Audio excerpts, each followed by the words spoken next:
Welcome to The Explainer. Today, we are diving into one of the most high-stakes and, let's be honest, controversial ideas out there for tackling climate change, a plan to literally engineer our planet's climate. So to really get why we're even having this conversation, you have to start with this number.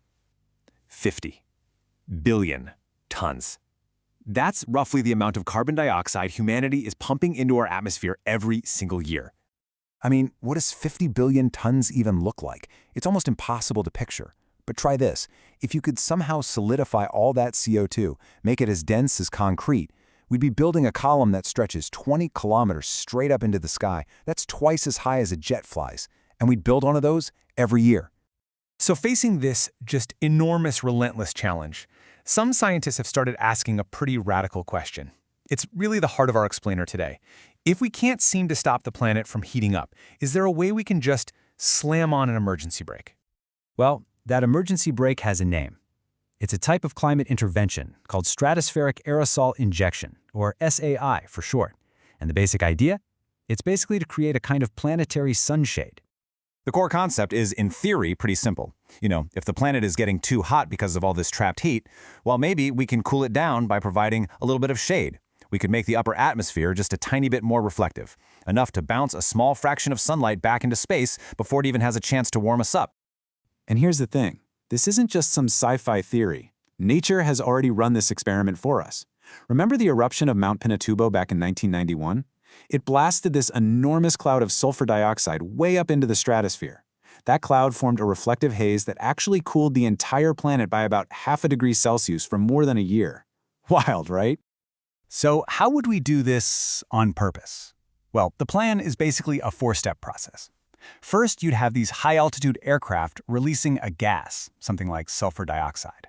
That gas then turns into these teeny-tiny, super-reflective droplets. And because they're so light, they just hang out up there for years, spreading out and forming this incredibly thin, reflective veil around the entire planet, cooling everything down below.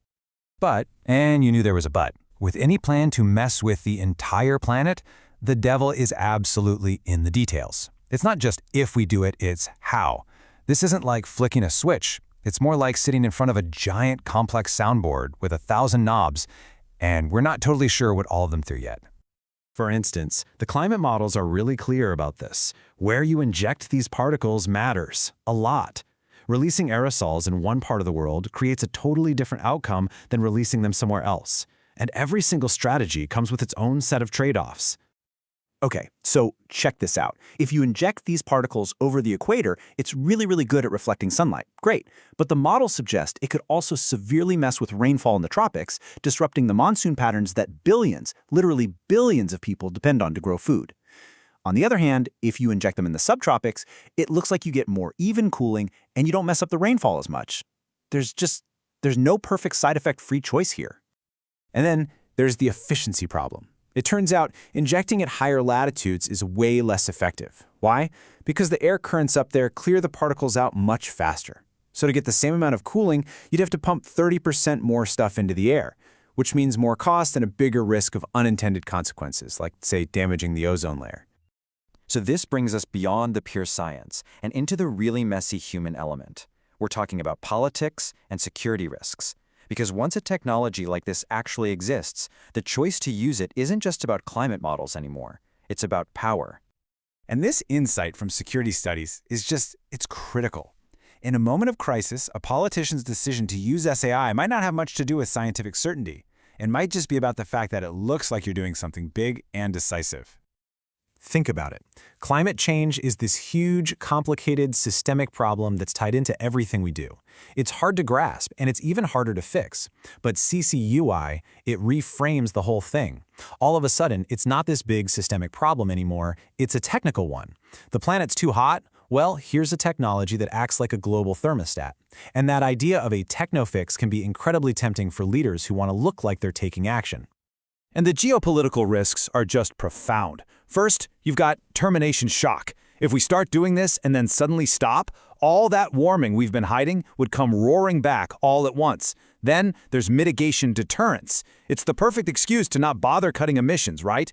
And then it gets even scarier, the risk of unilateral deployment, where just one country decides to do this, affecting the entire globe. And finally, imagine the attribution conflicts. Countries blaming each other's geoengineering for every flood, every hurricane. It's a recipe for disaster. Which, of course, leads us to the ultimate question. This one goes way beyond atmospheric chemistry and right to the heart of global politics. It's all about power and control. And here is the core danger, politically speaking, the asymmetry of it all. To cut carbon emissions, you need pretty much everyone on board. It requires massive global cooperation, which, well, we've seen how hard that is. But deploying SAI, that doesn't need a consensus. In theory, one single country with enough resources could decide to change the weather for everybody. This gets into a concept from security studies called preemptive logic. The thinking goes like this.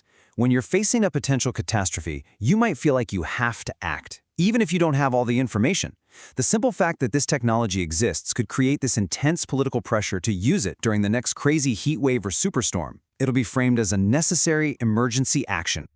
So ultimately, this is not a problem that's going to be solved in a lab.